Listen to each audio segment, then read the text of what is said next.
E aí galera do Aula D, beleza? Professor Eduardo, vamos falar então dos fatores que alteram o equilíbrio das reações químicas. O que acontece quando eu mexo na concentração de um reagente, eu diminuo a concentração, ou eu aumento a pressão, ou eu diminuo a pressão.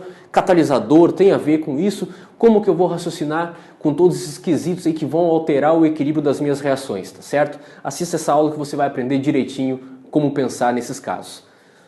Introdução.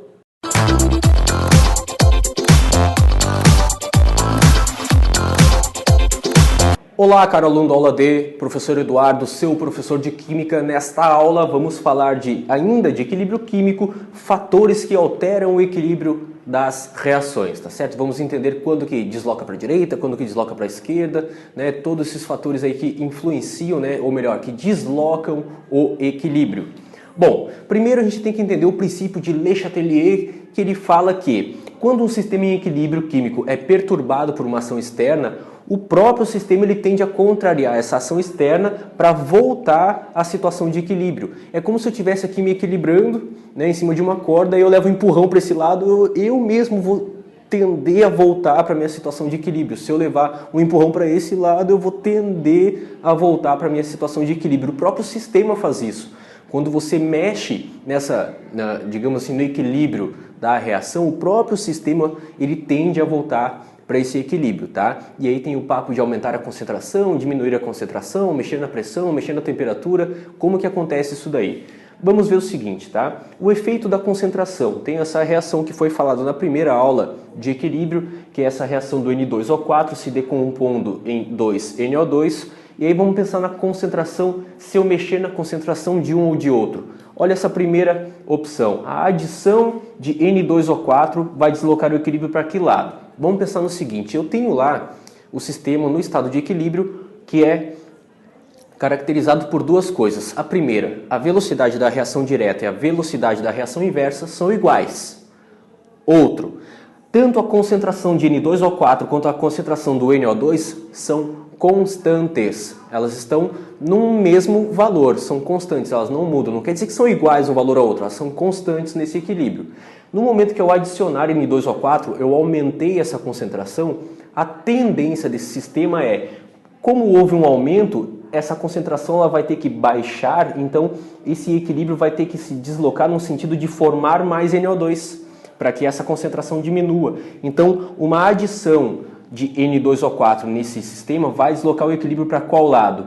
Para o lado DK, ou seja, significa que se eu aumentar a concentração do N2O4, ele vai ter que se decompor mais em NO2, então está deslocando para esse lado, vai favorecer a reação direta aqui desse equilíbrio, tá certo? Se eu falo então de adicionar mais NO2, se eu aumentar o NO2 quando o sistema está no equilíbrio, então tá lá, as concentrações estão constantes, eu adicionei NO2. Bom, eu perturbei o equilíbrio, eu aumentei esse cara, então a tendência dele é se devolver, né? Ele se juntar para formar o N2O4, então se eu aumentei o NO2, ele tem que deslocar o equilíbrio para o lado esquerdo. Então é uma questão de lembrar assim, ó, sempre que eu aumentar a concentração de alguém, pode ser do reagente ou do produto, quando eu aumento a concentração de alguém que está na esquerda da reação, o equilíbrio desloca para a direita. Se eu aumentei a concentração de alguém que está na direita, o equilíbrio dobra para a esquerda. Caso seja abordado lá na sua questão, lá no Enem, que ele diminuiu a concentração de alguém, bom, se eu diminuir a concentração do N2O4, o sistema então tem que recompor, certo? Aí se eu diminuir a concentração desse cara, o equilíbrio vai se deslocar no sentido inverso. Se eu diminuir a concentração do NO2, bom, aí o sistema vai ter que recompor isso, vai ter que vir para esse lado. Então se eu diminuir a concentração, aí vai deslocar no sentido direto, tá? Mas o caso mais comum dos autores falarem lá nas questões é eles aumentando a concentração de um fulano ou do beltrano. Então lembre, aumentou a concentração de um reagente, desloca para o produto. Se aumentou a concentração do produto, desloca para o reagente, certo? Ok, falando agora então da pressão, o efeito da pressão. Nesse momento você tem que analisar o seguinte, a pressão, aumentando a pressão de um sistema que está em equilíbrio, só vai modificar, ou melhor, só vai influenciar se eu tiver reagentes gasosos. Nesse caso aqui a minha reação só tem gases. O que eu tenho que perceber é o seguinte, em qual dos lados eu tenho mais gases? Aqui, nesse lado, eu tenho 1 mol dessa substância gasosa, só que desse lado eu tenho 2 mols desse gás. Então, eu tenho aqui no lado direito da reação mais gases. Então, eu tenho aqui 2 mols de gás nos produtos e aqui eu tenho 1 mol de gás nos reagentes. Então, olha essa primeira, digamos assim, alternativa seria aumento da pressão, né, nesse equilíbrio. Se eu aumentar a pressão, eu faço com que os gases que tem aqui se choquem mais. Só que quem que vai se chocar mais? Onde eu tenho 1 mol de gás ou onde eu tenho 2 mols de gás? Desse lado. Então o aumento de pressão faz com que essas moléculas gasosas se choquem mais, portanto o equilíbrio se desloca no sentido, né, inverso. Então, como que eu tenho que raciocinar? O aumento da pressão vai fazer com que os gases, onde tiver mais gases, é que eles vão reagir mais. Então, se eles vão reagir mais, eles vão deslocar para aquele lado. No caso, então, de uma diminuição de pressão, o raciocínio é o contrário. Se eu diminuir a pressão, vai favorecer para o lado onde eu tenho mais gases. Então, favoreceu para a direita. Lembrando, então, se eu aumentar a pressão, onde tiver mais gases, eles vão reagir, desloca para o outro lado.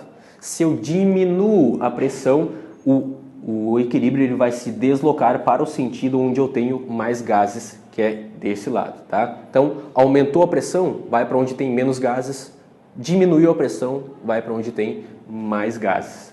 Esse é o efeito da pressão no equilíbrio químico, tá? E daí você vai pegar uma questão lá, né? E se o volume de gases for igual em ambos os lados da equação? Por exemplo, eu tenho uma equação aqui onde eu tenho 1 mol de gás de um lado e eu tenho 1 mol de gás do outro também. Ou se eu não tenho gás em nenhum lado, nenhum outro. Nesses casos, que seriam os 2 casos de você ter o mesmo número de mols de gás, tanto nos reagentes quanto nos produtos, ou ainda eu não ter gás nenhum durante a reação, mexer na pressão não altera em nada o equilíbrio, tá? Lembrando, se o número de mols de gás for igual, não altera o equilíbrio ao mexer na pressão. Se eu não tiver gases ao longo da reação, também não altera o equilíbrio, certo? Efeito da temperatura. A temperatura é o único fator que altera o valor da constante, tá? Esse efeito da temperatura, você precisa raciocinar com o ΔH da reação, que é aquele termo lá da termoquímica, né? A variação de entalpia da reação. Bom, eu tenho que essa reação aqui, nesse sentido direto, em que se mostra, né, o N2O4 se decompondo em 2NO2, eu tenho esse ΔH aqui positivo mais 58,1 kJ. Isso é um processo endotérmico. O que é um processo endotérmico? É um processo que, ao ser aquecido, né, ou melhor, é um processo que demanda energia para acontecer. Ele absorve energia ao acontecer. Então, o raciocínio é o seguinte: se eu aumento a temperatura, quer dizer que eu estou fornecendo energia para esse sistema. Esse aumento de temperatura vai favorecer, então, a reação direta. Então, para esse sistema aqui, eu tenho que, se eu aumentar a temperatura, eu favoreço o sentido direto da reação. Por quê? Porque é uma reação endotérmica, uma reação que demanda energia, né, para acontecer. Então, aumentando a temperatura, eu vou favorecer o sentido direto. No caso, então, uma diminuição de temperatura vai favorecer o sentido oposto da reação. Lembrando que isso fica intimamente aqui dependente do ΔH. Se fosse um ΔH negativo, as flechas se inverteriam aqui, tá? Então, ΔH positivo, que é uma reação endotérmica, um aumento de temperatura favorece o sentido direto. Se for diminuída a temperatura, favorece o sentido inverso. Para uma reação exotérmica, vai acontecer de um aumento de temperatura favorecer o sentido inverso, enquanto que uma diminuição da temperatura favorecer o direto, tá? Bom, o efeito do catalisador no equilíbrio. O catalisador, aquele lá da cinética, aquela coisa toda. O que acontece quando tem a presença de um catalisador? O que acontece com o equilíbrio químico? Aqui, pessoal, pelo amor de Deus, aqui é cilada do Bino, sabe? Catalisador, ele não desloca o equilíbrio químico. E aqui o pessoal cai direto naquelas ciladas que aparecem lá nas alternativas. Não interessa para deslocamento do equilíbrio químico falar de catalisador. O catalisador ele não desloca o equilíbrio para lado nenhum.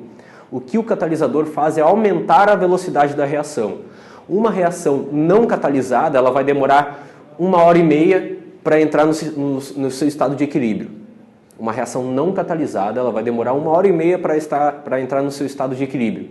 Uma reação catalisada, ela entra em equilíbrio em 20 minutos. Essa é a diferença entre um e outro.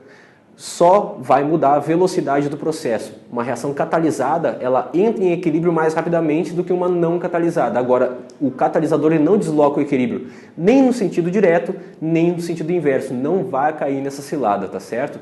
Então, para essa aula aí que fala dos fatores que vão mexer aí, interferir no equilíbrio químico das reações, era isso daí mesmo. Não esqueça de curtir, comentar e compartilhar os nossos vídeos aí, tá certo? Quem quiser me achar no YouTube, procura lá por Eduardo Silva Prof, tá certo? Um grande abraço e até a próxima. É nóis!